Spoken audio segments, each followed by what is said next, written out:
Welcome back to Cursed and Curious. This is Sunday Scaries. Tonight's story sits in a strange space between fact, corporate erasure, and internet horror. Parts of it are verifiably real. Parts of it should not exist at all. And once you know the name, it's very hard to forget it. This is Abandoned by Disney. Some of you may have heard that the Disney Corporation is responsible for at least one real, live ghost town. Disney built the Treasure Island Resort in Baker's Bay in the Bahamas. It didn't start as a ghost town. Disney's cruise ships would actually stop at the resort and leave tourists there to relax in luxury. This is a fact. Look it up. Disney blew $30 million on the place. Yes, $30 million. Then they abandoned it. Disney blamed the shallow waters and even blamed the workers, saying that since they were from the Bahamas, they were too lazy to work a regular schedule. That's where the factual nature of their story ends. Because of Mowgli's Palace, near the beachside city of Emerald Isle in North Carolina, Disney began construction of Mowgli's Palace in the late 1990s. The concept was a jungle-themed resort with a massive palace at the center. Inspired by the Jungle Book, from the start, it was controversial. Disney bought up high-priced land through government eminent domain. Homes were condemned. A fictional highway project was used as cover. Locals started calling it the Mickey Mouse Highway. When Disney presented the concept art, an enormous Indian palace surrounded by jungle, staffed by workers in loincloths and tribal clothing, the town erupted. One man even rushed the stage and broke a presentation board over his knee before security dragged him away. Despite everything, Disney went ahead. Homes were raised. Media opposition mysteriously disappeared. Construction finished. Guests stayed there. Then, just like Treasure Island, Disney shut it down. Years later, I read a blog from someone who explored Treasure Island. Photos of smashed interiors, things left behind.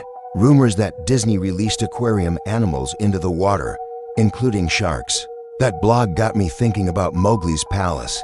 I decided to explore it. Research was nearly impossible. Disney had scrubbed it clean. No official references. No photos. No blogs. Even Google search results seemed suspiciously empty. Locals were no help. New residents didn't know. Old residents sneered or turned hostile the moment I said the name. Eventually, I found an old promotional map from the 1990s, mailed out to past Disney visitors. That was my only guide. The drive took me through a long corridor of overgrowth, tropical plants and native flora choking everything in their path. When I reached the gates, I stopped. Huge wooden gates stood half open. Hanging from them was a sheet of scrap metal, hand-painted with black letters. Abandoned by Disney. I grabbed my camera and went in on foot. The grounds were overgrown and decaying. Palm trees stood untended among rotting fruit. Outdoor structures had collapsed into piles of charred wood and debris. In the courtyard stood a statue of Baloo, covered in bird droppings, vines wrapped around his base. Frozen mid-wave toward nobody, the palace itself loomed ahead. The doors had been ripped off their hinges. Above the entrance, once again, abandoned by Disney, inside was worse. The building was stripped bare, moldings gone. Anything small enough to steal was gone. Anything too large had been smashed. Every footstep echoed like gunfire. The kitchen was an industrial ruin. Broken glass everywhere, dented metal, the smell of old piss. Inside the freezer, hooks hung from the ceiling. They were swinging. Slowly, independently. The bathrooms were flooded with stagnant water. Toilets smashed methodically. Sinks still running, years later. In one room, I thought I heard whispers. I didn't believe it. I didn't know that. Your father told you. At the front doors again, I noticed something I had missed. A massive python statue in the courtyard. I approached it. It wasn't a statue. The python lifted its head, looked directly at me, then slithered into the woods.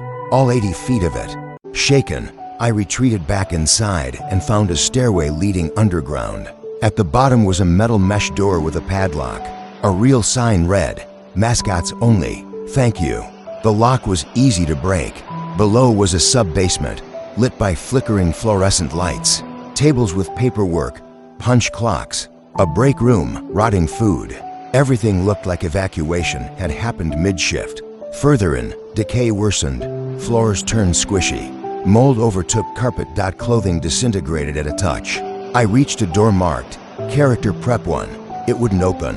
Then, as I walked away, it creaked open on its own. Inside, costumes hung like bodies. In the center of the room lay a Mickey Mouse costume. But wrong, a photo-negative Mickey. Black where white should be, blue overalls. I lifted a Donald Duck head. A human skull fell out. Then Mickey stood up. My camera screen filled with dead pixels shaped exactly like it. "Hey," it said, perfectly in Mickey's voice. "Wanna see my head come off?" Blood poured. Above the door, clawed into metal. Abandoned by Goldie ran. I never got the photos. I never posted the blog. Now I understand why Disney doesn't want anyone to find these places. They don't want anyone getting in.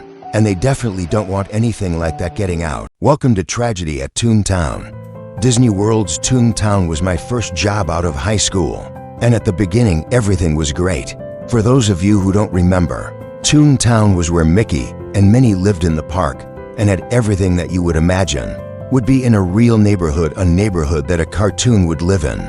There were houses, kitchens, bedrooms. Kids could even go in and microwave stuff on a little cartoon microwave.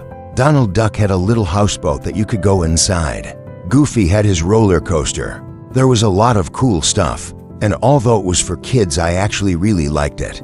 I mean, where else in the world could you go to step inside a real cartoon village? That was all until I started working the night shift there.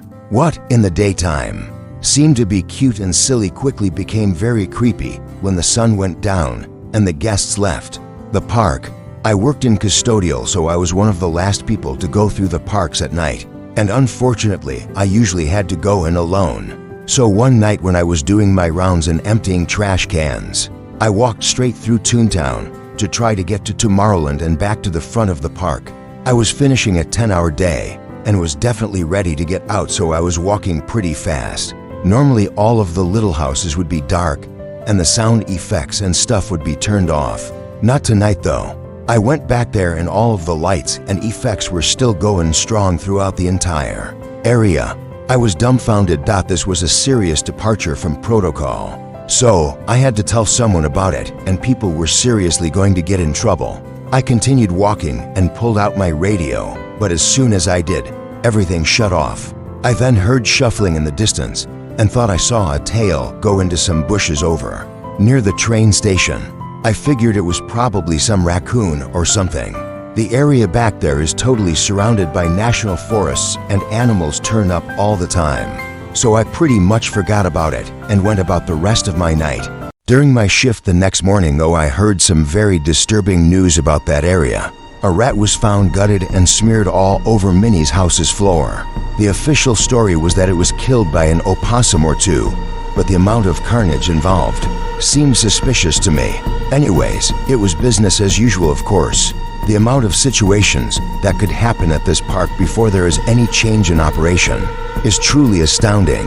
That was until later on in the early evening I saw a batch of policemen and security officers crowded around Main Street strategizing something.